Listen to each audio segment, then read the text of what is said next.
Mano mėgstamiausias būdas pasigaminti lašišą tešloje. Dedame svogūnus ir pasūdome druską su citrina. Dedame česnaką ir pamaišome. Dedame špinatus ir kepame. Tikslas – ištraukti iš jų daugiau vandens. Pilame citrinų padažą.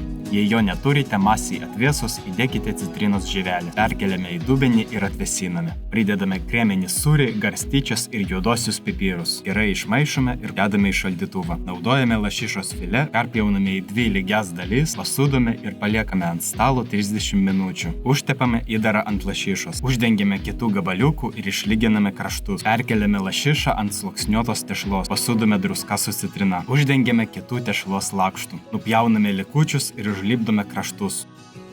Perkeliame į kepimo formą ir statome į šaldytuvą 10 minučių. Padarome pjūvius ant viršaus, sutepame trynių su pienu ir papuošime.